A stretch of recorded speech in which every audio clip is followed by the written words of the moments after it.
अस्सलामु अलैकुम वरहमतुल्लाहि वबरकातुह। अल्हम्दुलिल्लाहि वकफ़ा वसलामुन अला इबादिहिल्लज़ीना इस्तफ़ा अम्मा बअद। फ़अऊज़ु बिल्लाहि मिनश शैतानिर रजीम। बिस्मिल्लाहिर रहमानिर रहीम।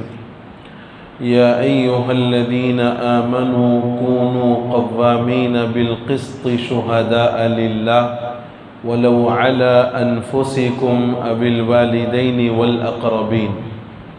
वक़ाल अल्लाहु तबारक व तआला मन यशफ़अ शफ़ाअतन हसनह यकुन लहु नसीबुम मिन्हा वमन यशफ़अ शफ़ाअतन सय्यिअतन यकुन लहु किफ़लुम मिन्हा। वक़ाल सल्लल्लाहु अलैहि वसल्लम अल-कबाइरु अल-इशराकु बिल्लाहि व उक़ूक़ुल वालिदैनि व क़त्लुन नफ़्सि व शहादतुज़्ज़ूर औ कमा क़ाल सल्लल्लाहु अलैहि वसल्लम। बुज़ुर्गान मुहतरम, काबिल एहतराम, अज़ीज़ बुज़ुर्गों, नौजवान भाइयों,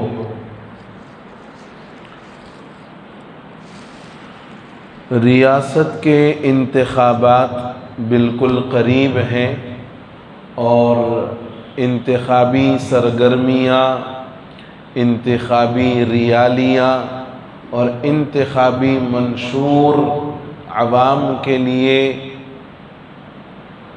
पार्टियों की तरफ से और उम्मीदवारों की तरफ से पेश किए जा रहे हैं कि ये हमारा मंशूर है, हम इस मकसद पर काम करेंगे, इन खुतूत पर काम करेंगे, जिसको हम पार्टी मंशूर कहते हैं। इंतखाबात से कब्ल हर पार्टी सब्ज़ बाग दिखाती, हर पार्टी सब्ज़ बाग दिखाती है। एक वाक़या सुना दूँ, शायद अगले जुमा भी फिर सुनाऊँगा यही वाक़या। सब्ज़ बाग कैसे दिखाती है वो बता रहा हूँ। एक चौधरी साहब इलेक्शन में खड़े हुए और वो अपनी कैंपेनिंग के दौरान आवाम में गश्त लगाते फिर रहे थे। एक बड़े मियाँ को देखा कि वो बैठे हुए हैं। चौधरी साहब उनके पास गए और जाकर कहने लगे कि चचा, इस मर्तबा इलेक्शन में आपका वोट मेरे हक़ में होना चाहिए और मैं आपको वोट मुझे देने के 1000 रुपये दूंगा।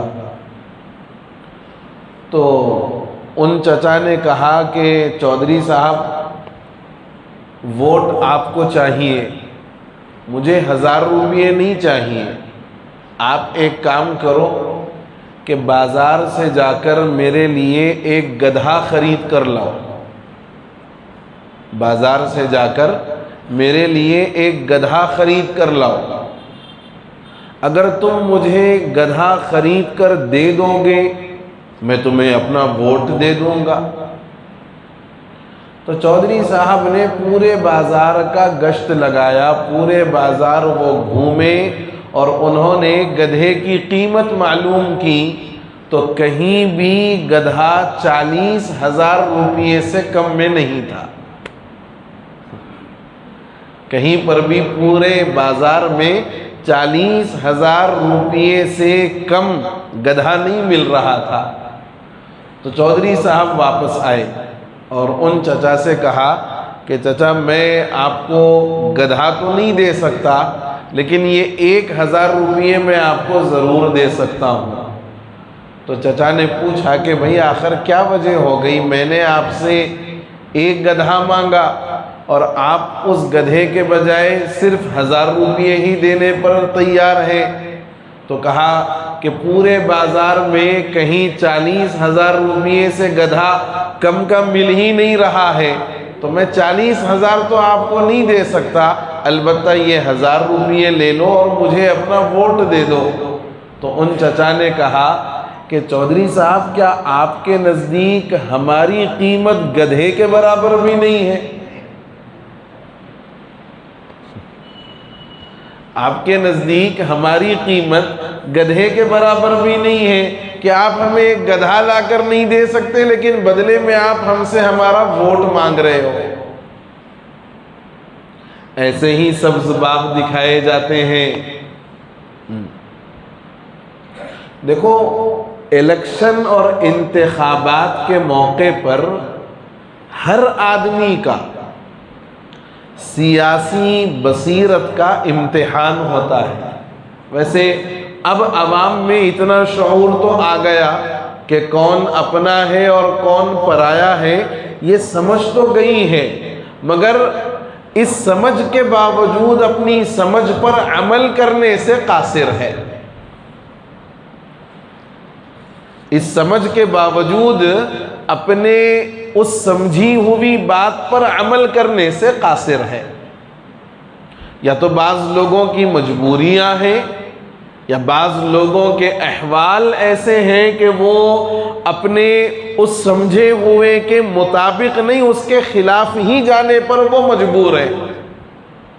हालात हैं ऐसे, मजबूरियां हैं उनकी, या फिर उनके ऐसे अपने मसाइल हैं कि उन मसाइल की वजह से वो इस मौके पर अपने मौक़िफ़ से बदल नहीं सकते। और बहुत सारे लोगों का ये मानना है और बहुत सारे लोगों का ये ख्याल है कि वोट डालना कोई ऐसी अहम चीज़ नहीं है। उलमाए किराम ने, मुफ्तियान इज़ाम ने कुरान और सुन्नत की रोशनी में वोट की शरई हैसियत को बयान फरमाया है। देखो, वोट की शरई हैसियत 4 तरीक़े की है। शरई एतबार से वोट में 4 हैसियतें हैं। 4 तरीक़े से हम वोट को समझ सकते हैं। उस शरई हैसियत से कब्ल ये मसला जहन में रखो कि वोट डालना बहैसियत मुल्क का, रियासत का और शहर का शहरी होने के एतबार से अज़रूए शरा हर बालिग आदमी पर जो वोट डालने के काबिल है, वोट डालना वाजिब है। वोट डालना वाजिब है। उसकी हैसियत से मैं बहस नहीं कर रहा, मैं वोट के मुताल्लिक़ शरई नुक्ते नज़र ये बता रहा हूँ कि हर उस आदमी पर जो वोट डालने का अहल बन चुका है, हुकूमती एतबार से वो वोट डालने का हक रखता है, हर उस आदमी पर, खा मर्द हो या औरत हो, 18 साल या उससे मुतजाविज़ वाला बच्चा हो, बच्ची हो, बूढ़ा हो, बूढ़ी हो, जवान हो, जो कोई हो, जिसके लिए हुकूमती एतबार से वोट डालना ज़रूरी करार दिया गया है, जिसका हक है, उस पर शरअन वोट डालना वाजिब है। अब वोट की शरई हैसियत समझो। उलमा फरमाते हैं कुरान और सुन्नत की रोशनी में कि वोट की 4 हैसियतें हैं। या तो वोट शहादत है, गवाही देना, निकाह में देते नहीं गवाही, ईजाब कबूल सुने नहीं सुने बोल के काजी साहब पूछते।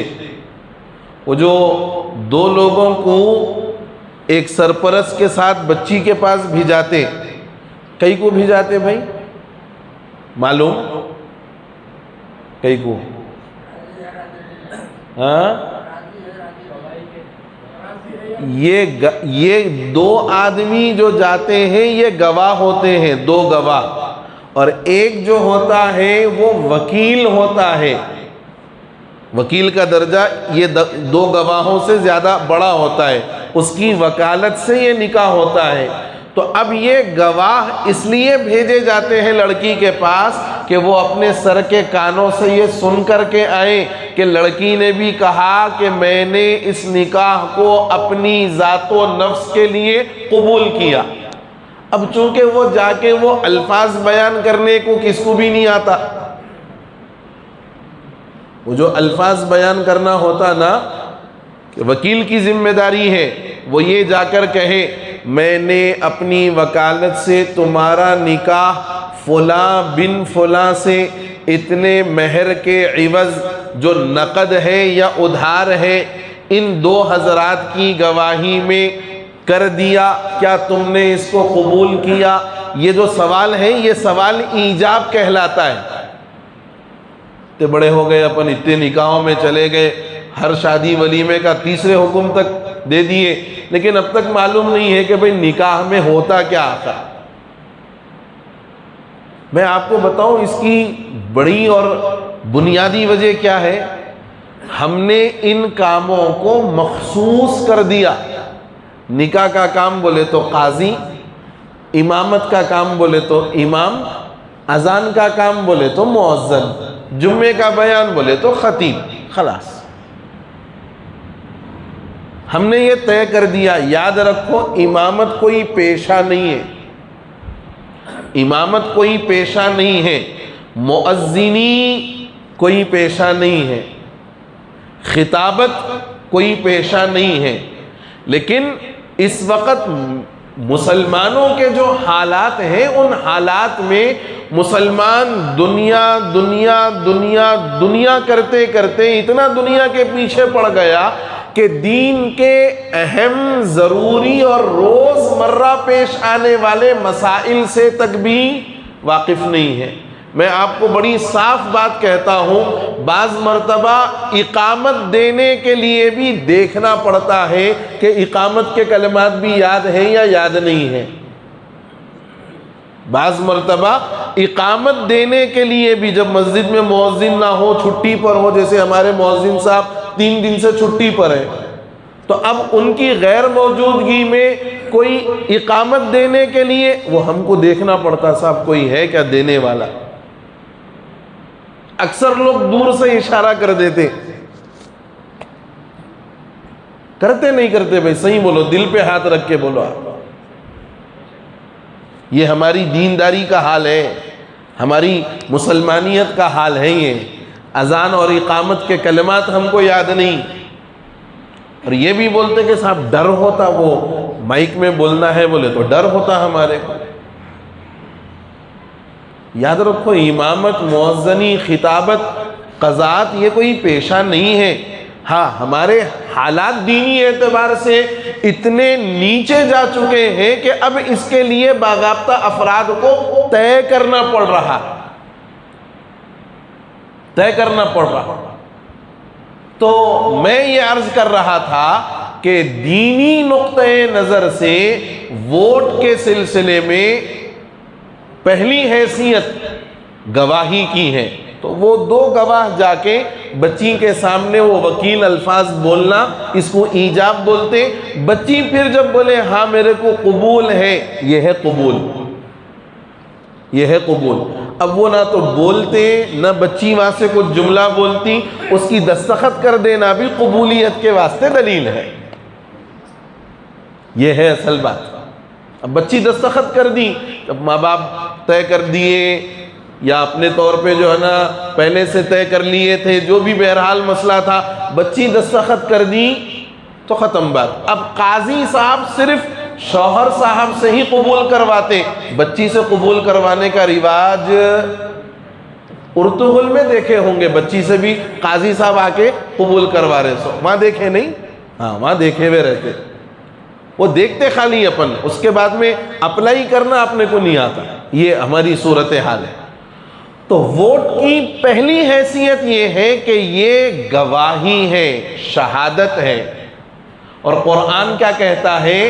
कुरान कहता है या अय्युहल्लज़ीना आमनू कूनू क़व्वामीना बिलक़िस्ति शुहदाअ लिल्लाह, कि ए ईमान वालों अपनी जब गवाही दो तो वो गवाही इंसाफ पर मबनी हो,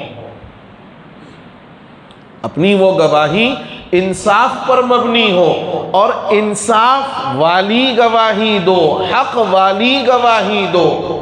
गोया वोट डालने वाला वोटर उस उम्मीदवार के हक में जो उम्मीदवार हल्के से खड़ा हुआ होता है, इस बात की गवाही देता है कि ये जिस काम के लिए अपने आप को उम्मीदवार बनाकर पेश कर रहा है, मैं गवाही देता हूं कि ये उम्मीदवार उस काम करने के लायक है। मैं गवाही देता हूं इस बात की कि ये उम्मीदवार जिस चीज के लिए अपने आप को उम्मीदवार बनाकर रखा है, अवाम के नुमाइंदे के तौर पर मैं गवाही देता हूं, मैं शहादत देता हूं कि ये आदमी इस काम के लायक है। और कुरान ने यह भी कहा, फजतनिबू अर्रिज्स मिनल औसान वजतनिबू कौल ज़ूर, कि बुतों की गंदगी से भी बचो और झूठी गवाही देने से भी बचो। वजतनिबू कौल ज़ूर, झूठी गवाही देने से भी बचो। एक हदीस में फरमाया गया कि झूठी गवाही देना उतना ही बड़ा गुनाह है जितना बड़ा गुनाह शिर्क है। हदीस जो मैंने पढ़ी है, अल कबाइर अल इशराकु बिल्लाह व हुकूकुल वालिदैन व क़त्लुन नफ्स व शहादतुज़ ज़ूर। कबीरा गुनाहों में 4 बड़े गुनाहों का तज़किरा हदीस में फरमाया गया कि पहला गुनाह है शिर्क करना, दूसरा गुनाह है वालिदैन की नाफरमानी करना, तीसरा गुनाह है किसी का नाहक कत्ल करना और चौथा गुनाह है झूठी गवाही देना। झूठी गवाही देना। अब आप अंदाजा लगाओ कि जहां कबीरा गुनाहों में शिर्क का तज़किरा किया गया है, वहां झूठी गवाही का भी तज़किरा किया गया। दूसरी हदीस में फरमाया गया कि मैदान क़ियामत में वो आदमी जो दुनिया के अंदर झूठी गवाही दिया है या दिया करता था या देने का आदी था झूठी गवाही, उस वक़्त तक अपनी जगह से हल नहीं सकता जब तक उसके हक में जहन्नम वाजिब ना हो जाए। झूठी गवाही देने वाला अपने मकाम से उस वक़्त तक हट नहीं सकता जब तक जहन्नम उसके हक में वाजिब ना हो जाए। अंदाजा लगाइए आप कि झूठी गवाही और झूठी शहादत देना कितना बड़ा गुनाह है, कितना बड़ा गुनाह है। इसलिए जब भी आप अपने वोट का इस्तेमाल करें तो इस बात को जहन में रखें कि ये वोट देना उम्मीदवार के हक में मेरी तरफ से शहादत और गवाही। सच्ची शहादत दूंगा इंदल्लाह इसका सवाब मिलेगा, झूठी गवाही दूंगा तो इंदल्लाह इस पर पकड़ होगी, इस पर गिरफ्त होगी। दूसरी हैसियत वोट की शफाअत की है, सिफारिश की है। शफाअत और सिफारिश आई बात समझ में, रिकमेंड की है। यानी वोट डालने वाला उम्मीदवार के हक में ये सिफारिश कर रहा है, ये शफाअत उसके हक में कर रहा है कि ये जिस काम के लिए अपने आप को अहल बता रहा है, मैं सिफारिश करता हूं कि इसको ये काम सौंप दिया जाए, इसको ये काम हवाले कर दिया जाए। और कुरान क्या कहता है सूरह निसा के अंदर 5वें पारे में, मयशफा शफाअतन हसनतन यकुल लहु नसीबुम मिनहा व मयशफा शफाअतन सय्यअतन यकुल लहु किफ्लुम मिनहा, कि जो बंदा अच्छी सिफारिश करे, बेहतर सिफारिश करे, खैर की सिफारिश करे, उसके लिए उसका हिस्सा है, उसको उस अच्छी सिफारिश करने का सिला मिलेगा। और जो बंदा बुरी सिफारिश करे, गलत सिफारिश करे और नाहक सिफारिश करे, उसका गुनाह उसके कंधे पर होगा, उसका गुनाह उसके कंधे पर होगा। तो इसलिए वोट की हैसियत जहां शहादत और गवाही की है, वहीं सिफारिश और शफाअत की भी है। हसन बसरी रहमतुल्लाहि अलैहि फरमाते हैं कि अच्छे काम की सिफारिश करना ये दीन के कामों में से, अच्छे काम की सिफारिश करना ये दीन के कामों में से है, और बुरी बात की सिफारिश करना ये गुनाह के कामों में से। अब आप अंदाज़ा लगाएं कि हम जो अपना वोट दे रहे हैं, क्या हम वाकई उम्मीदवार के हक़ में सही और खैर वाली शफाअत कर रहे हैं या गलत और बुरी शफाअत कर रहे हैं। तीसरी हैसियत वोट के सिलसिले में फरमाई कि ये वकालत है। वोट की तीसरी हैसियत वकालत की है। वकालत का मतलब ये है कि गोया ये आदमी जो उम्मीदवार है, जो भी उम्मीदवार है, वो उम्मीदवार पूरी कौम की तरफ से जिम्मेदार बना है कि भाई तुम्हारे जो वो मसाइल हैं जो हुकूमत से मुताल्लिक़ हैं, तुम्हारे वो मसाइल हैं जो महल्ले से मुताल्लिक़ हैं, तुम्हारे वो मसाइल हैं जो तुम्हारे अच्छे और बुरे वक्त में साथ देने वाले हालात के एतबार से हैं, तुम्हारे वो मसाइल हैं जो हुकूमत की इमदादी स्कीमें तुम तक पहुँचाने के सिलसिले में है।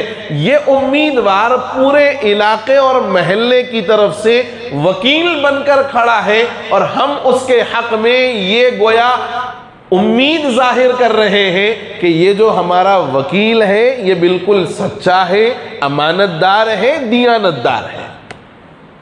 वोट देना गोया इस बात की वकालत करना है कि जो उम्मीदवार आज हमारे वोट के लिए खड़ा हुआ है ये इन तमाम कामों को हक के साथ, अमानतदारी के साथ, दियानत के साथ और हम तक वो तमाम चीज़ें जिसके हम हकदार हैं वो पहुंचाने के अंदर सच्चा है, सादिक है, अमीन है, अमानतदार है। इस बात की गोया वकालत करना है। चौथी हैसियत वोट की ये है कि वोट मुल्क व मिल्लत के वो चीज़ें और वो मफादात जो सब में मुश्तरक है। देखो, हुकूमत की स्कीम के हकदार सिर्फ मुसलमान हो ऐसा नहीं है, बल्कि जिस हुकूमत की गवर्नमेंट कायम हो तो उस पूरी रियासत के अफराद उस स्कीम के हकदार होते हैं। तो मुल्क व मिल्लत के मफादात के सिलसिले में वोट उम्मीदवार के लिए हमारा ताआवुन और सपोर्ट है। उम्मीदवार के हक में हमारा वोट ताआवुन और सपोर्ट है। और कुरान ये कहता है ताआवनु अलल बिर्रि वत्तक़वा वला ताआवनु अलल इस्मि वल उद्वान, कि भाई भलाई के कामों में, खैर के कामों में, अलल बिर्रि वत्तक़वा, नेकी और भलाई, तकवे के कामों में तुम एक दूसरे का ताआवुन करो, और बुराई, गुनाह और जुल्म और ज्यादती के कामों में एक दूसरे का ताआवुन मत करो। कुरान साफ कहता है। ये गोया चौथी हैसियत हुई कि वोटर उम्मीदवार के हक में अपना ताआवुन और सपोर्ट पेश कर रहा है और अपने सपोर्ट के जरिए से उसको कुर्सीए इक़्तिदार तक पहुंचा रहा है।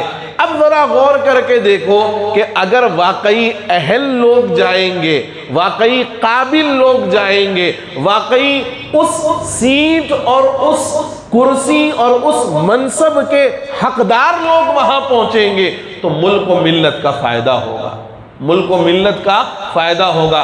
एक और बात, थोड़ी सी कड़वी मगर बड़ी सच्ची बात, थोड़ी सी कड़वी मगर बड़ी सच्ची, ये बात जरूर अर्ज कर दूं कि इस वक्त मुल्क हमारा जो जमहूरी मुल्क कहलाता है, ये नाम का जमहूरी मुल्क है, ये नाम का जमहूरी मुल्क है। और यहां जितने लोग इस वक्त इस अंदाज पर पहुंचते हैं, जैसे ही कुर्सीए इक़्तिदार पर पहुंचते हैं तो फिर वो आपको अगले 5 सालों तक पलट कर नहीं देखते। ये हर जगह का हाल है, ये हर जगह का हाल है। मालूम ये हुआ कि हुकूमत और इक़्तिदार का हासिल करना अवामी खिदमत के उन्वान पर नहीं है, महज अपने मफादात के उन्वान पर। बड़े साफ अल्फाज में कि हुकूमत करने का जो मकसद है अवामी मफादात सानवी दर्जे में है, अवामी मफादात बाद में है, सेकेंडरी मसला है। पहला मसला और उनका अपना पहला मतमहे नजर अपने मफादात और अपने फायदे हैं। जहां अपना मफाद नजर आएगा सब कुछ कर गुजरने को तैयार हो जाएंगे, और जहां अपना मफाद नजर नहीं आएगा आप अर्जियां देते देते, दरखास्तें देते देते आप थक जाएंगे और आप बेजार हो जाएंगे, मगर उनके कानों पर जूं भी नहीं दौड़ती, जूं भी नहीं रेंगती। हर आदमी सिर्फ उन्वान लगाता है कि मैं अवामी खिदमत गुजार बनकर, आपका नुमाइंदा बनकर आपकी खिदमत करना चाहता हूं, मगर हकीकत यह है कि ऐसे खादिमीन और ऐसे मुल्क व मिल्लत के मुखलिस लोग आटे में नमक के बराबर है। बाकी जो आता है सियासी कुर्सी पर, इख्तिदार की कुर्सी पर बैठकर अपनी रोटियां सेकने की कोशिश करता है, अपनी रोटियां सेकने की कोशिश करता है। ये हकीकत है। अगर वाक़यातन कौम व मिल्लत का दर्द हो तो फिर अपने आप को नमूने के तौर पर, आइडियल के तौर पर हजरत फारूक आजम को सामने रखने की जरूरत है। केसीआर को फारूक आजम से तशबीह देना ये ज़हनी गुलामी है, ये ज़हनी गुलामी है। क्यों? अपने मफादात के लिए, अपने मफादात के लिए। कहां केसीआर और कहां फारूक आजम रज़ी अल्लाह तआला अन्हु, महज अपने मफादात के लिए, अपनी सीट बचाने के लिए ये हरकत करते हैं। अब आप बताओ कि जिसको अपने दीनों मजहब से ज्यादा किसी और की तारीफ करना हो और दीनों मजहब को पसे पुष्प डालकर अपने मफादात के लिए अपने सहाबाई कराम के मुतवाजिन ला करके खड़ा कर देना हो, बताओ वो कौम व मिल्लत का कोई खादिम है? वो कौम व मिल्लत का खादिम है? नहीं, वो कौम व मिल्लत का खादिम नहीं हो सकता। उसको अपनी कुर्सी इख्तिदार प्यारी है भाई, उसको अपनी सीट प्यारी है, उसको अपना ओहदा प्यारा है। फारूक आजम रज़ी अल्लाह अन्हु का दौर खिलाफत अगर देखना हो तो वो वाक़या जहन में लाओ जो मैंने इससे पहले बताया था कि आप जब रातों में गश्त लगाते, किसी घर के पास से आपका गुजर हुआ, बच्चों के रोने की आवाज़ें आई, घर में जाकर खैरियत मालूम की तो कहा 3 दिन से मेरे बच्चे भूखे हैं और चूल्हे पर हांडी है और हांडी में माँ अपने बच्चों को बहलाने के लिए चमचा भी हिला रही है। हजरत फारूक आजम ने पूछा कि 3 दिन से बच्चे भूखे हैं और तुम चूल्हे पर ये हांडी रखी हुई हो, फिर अपने बच्चों को खिलाओगी क्या? तो कहा अपने बच्चों को बहलाने के लिए ये काम कर रही हूं ताकि उम्मीद और आस में ये सो जाए और आज की रात ये टल जाए इनकी। फारूक आजम ने जब ये देखा फौरन बैतुल माल गए और अपने बैतुल माल से जो मुसलमानों का था कुछ आटा लिया, कुछ खजूरें ली, कुछ घर के ज़रूरियात के सामान लिए और वो थैला अपने कांधे पर उठाना चाहा। आपके खादिम हजरत असलम साथ में मौजूद थे। कहा अमीरुल मोमिनीन, आप मुसलमानों के जिम्मेदार हैं, आप मुसलमानों के अमीर हैं, आप ये अपने कांधे पर ना उठाएं, ये मुझे दे दे। फारूक आजम ने जब जवाब दिया, मियाँ कल मैदान क़ियामत में मेरा बोझ भी तू उठाएगा, मेरा बोझ भी तू उठाएगा। कहा यह मेरी जिम्मेदारी है। फारूक आजम ने अपने कांधे पर वो थैला उठाया और दौड़ते हुए उस घर में पहुंचे, अपने हाथों से आटा भिगाया और उसके अंदर कुछ हरीरा जैसा बनाया, उसमें कुछ खजूरें डाली और अपने हाथों से बच्चों को खिलाया। रिवायात में है कि चूल्हे में फूंक मारते हुए उनकी दाढ़ी पर वो चूल्हे का गर्दो गुबार भी आ गया। तो उन्होंने ये कहा कि ये गर्दो गुबार और ये आग आसान है, अगर उमर अमीरुल मोमिनीन होने के बावजूद उसकी रियाया में कोई उसके तर्ज अमल से नाखुश हो तो इसके बदले जो जहन्नम मिलेगी वो जहन्नम इससे कई गुना ज्यादा है। ये होती है जिम्मेदारी, ये होती है खिलाफत, ये होती है सियादत, ये होती है हुकूमत। ये कह सकते हैं कि ये वाकई काम करने वाले अफराद थे, ये इंसाफ परवर थे। अपनी सीट बचाने के लिए यहाँ से वहाँ, कहाँ का ईंट कहाँ का रोड़ा, होम मिनिस्टर साहब ने खंबा जोड़ा। कहाँ का ईंट कहाँ का रोड़ा, होम मिनिस्टर साहब ने खंबा जोड़ दिया। तो मेरे भाइयों, इन जज्बाती बयानात में आकर कोई फैसले के सिलसिले में तरद्दुद करने की ज़रूरत नहीं है। मैंने कहा इंतखाबात के मौके पर आपके सियासी बसीरत का इम्तिहान होता है, आपकी सियासी बसीरत का इम्तिहान होता है।